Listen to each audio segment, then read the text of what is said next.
With 47 updates in all of GTA Online, there are going to be some that people don't like. And by people, I mean me, because this is my channel. So my opinion is the only one that matters. Unless you leave a comment below, then, I might change my mind.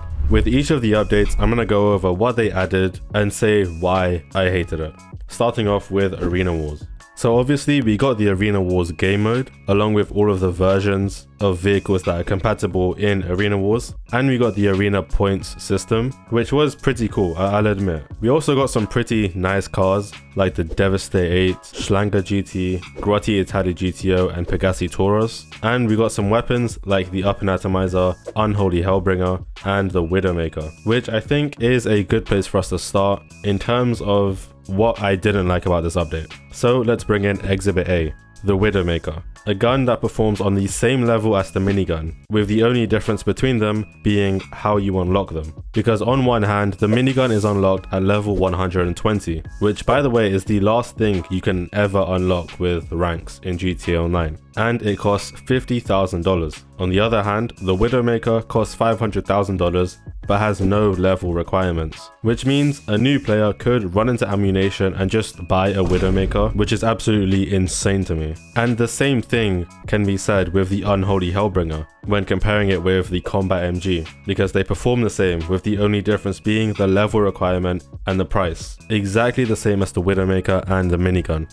Well, what about the game mode? Surely people like that, right? Does anyone genuinely give a fuck about Arena Wars? Keeping in mind, this was posted 160 days after the update dropped, so relatively close to the update. And most of the comments here were posted at around a similar time, where Arena Wars was the most recent update. So we have comments like, was a cool idea, wrong game, which honestly I can see. Maybe if like Cyberpunk had something like this, it would probably fit a bit more. It's easily the worst property-based update so far. Being entirely based around an adversary mode and having everything be insanely overpriced just made it worse. I can't believe it was a major update for GTA Online. Yeah, I guess at the time this stuff is pretty overpriced, and I see what the comment is saying about this all being based around one mode, because it is, and I assume it can get pretty repetitive, but this next comment really resonates with me. Never played it. It didn't appeal to the inner criminal inside me. See, me and this guy, we're on the same wavelength, because that's exactly how I feel about the update. It's not anything to do with crime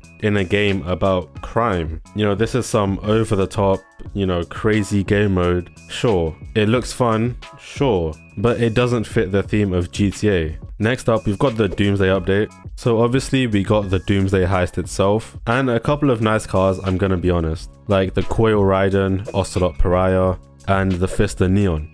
And also we got my baby, the Special Carbine Mark II, the greatest gun that I've ever used in this game. Now that I think about it, there are some other vehicles that got added to this update, like a tank with a railgun on the top of it, a car that turns into a submarine, a literal jetpack, a VTOL, whatever the Avenger's supposed to be, and a literal flying car.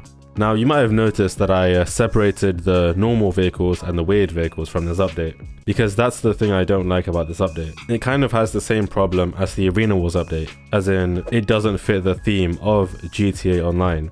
1 second we're robbing the Pacific Standard Bank, and next we're stopping a rogue AI from taking over a secret military base in Mount Chiliad, run by a crazy super genius who has somehow gotten these juggernauts to help him. And our mission is to fight through a missile silo and face off against this AI and his army, ending in us saving the entire world from getting, destroyed. And of course, the next update is going to be robbing a casino. See how the timeline doesn't really make sense? I mean, like, we're not in a Marvel movie. Why are we saving the entire world? And again, I feel like this has the same problems as Arena Wars, where the idea is really cool, but like, this shouldn't be in GTA Online. Following the patterns of things that don't really fit the theme of GTA, we have an honorable mention, the After Hours update. I mean, this is one of probably my favorite updates. I mean, we got Gay Tony back. I don't think you can say Gay Tony anymore. It's not PC. The internet will go crazy. We got the nightclub, which is literally the best solo business in the game. But of course, Rockstar had to balance it out because they couldn't give us too many good things. So they gave us the Oppressor Mark II, which we all know how that goes. And they gave us the Scramjet, which just doesn't fit the theme of of GTA again, but hey, it gets a lot worse with the San Andreas Mercenaries update, which is the last update that we have. The main thing I can say about this is they overhauled the Avenger quite nicely to the point where it doesn't have to be in a facility, but it can be in your hangar as well. And there's a bunch of new upgrades for it, but that's it. That's all the good. Considering the missions that we got in this update were pretty basic.